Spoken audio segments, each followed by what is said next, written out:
the booking pipeline, get a bit more in detail. So this is a diagram on the pipeline of this part. It's also a whole process with back and forth communication between the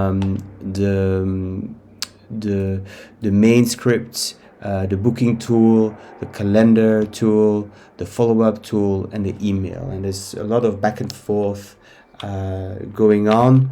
But basically what happens is that when the user says, hey, shows the intent that he wants to book a room, the router will activate the booking tool, and that will actually render the booking form.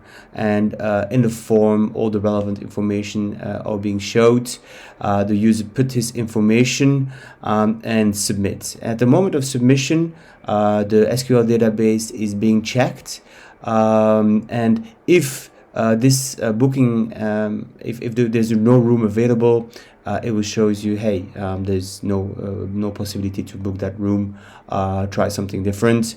If not, if the booking is available, it will actually automatically provide the total price, and it will generate a booking number, which is a simple function. And then store this data into the MySQL database, and also automatically in the flow generate a confirmation email. This email is then working through an SMTP server and sent to the user an automatic confirmation email. Right. On the other hand, also once the email has been sent and all this process is done, then the system will try to be proactive and interact with the system. George will try to interact proactively with the user and say, "That's more an experiment." I try to say, "Hey, now you booked. Here's your booking number. Do you want me to offer you some activities to do around?"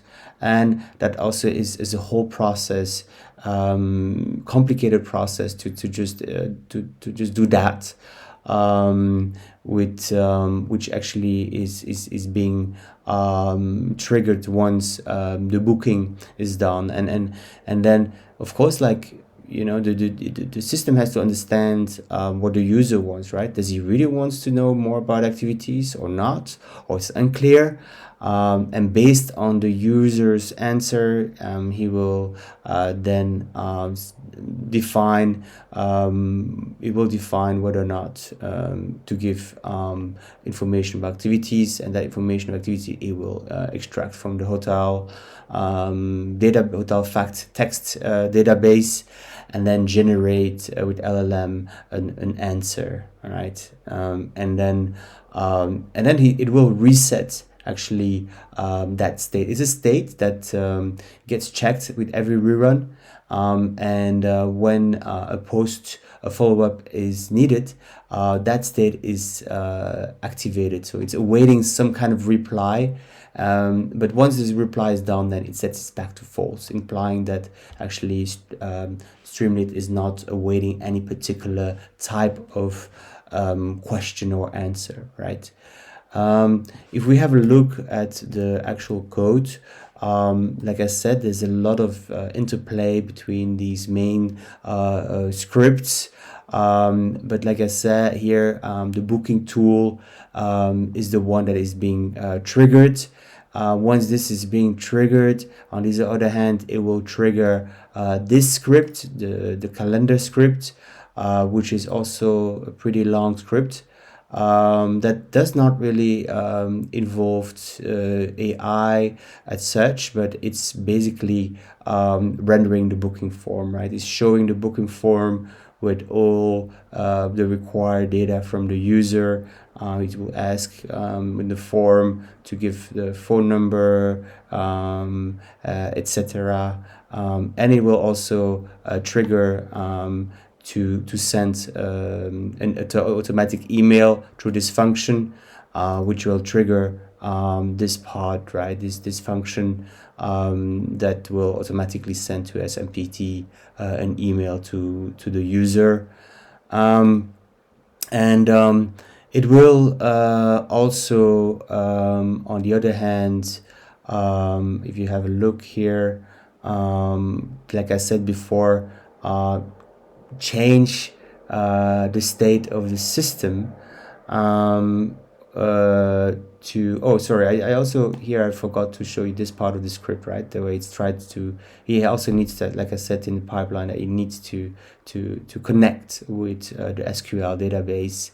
And this script is also, it needs to, when showing the form, it needs to be able to show the list of existing rooms. So it needs to really communicate with the database. This is how to generate a booking number, basically.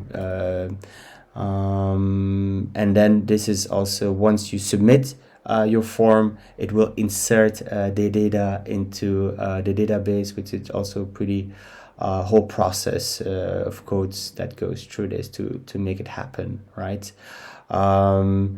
Then also this entire system would also trigger a different state that once once it's booked, it will trigger a follow-up tool that will suggest after booking, it will suggest activities to do. It's, like I said, a proactive attempt to, so he say, hey, here, this is your booking number, blah, blah, blah. And then would you like me to give you some recommendations? And there is also two LLMs involved. One prompt that actually, as a router, check if the user really wants to have more information or not, or it's unclear. And if it's positive, then this prompt is being actually launched, right? That he provides a friend, he checks into the fact sheet and provides things to do in the area. But it is, I think, a bit of a messy way to do. There must be a cleaner way to do it, like I said, like with LangGraph, to do such thing. It was just more experimental to see how it could work eventually. So that's really briefly what this booking tool is about, and the follow-up tool. Yeah.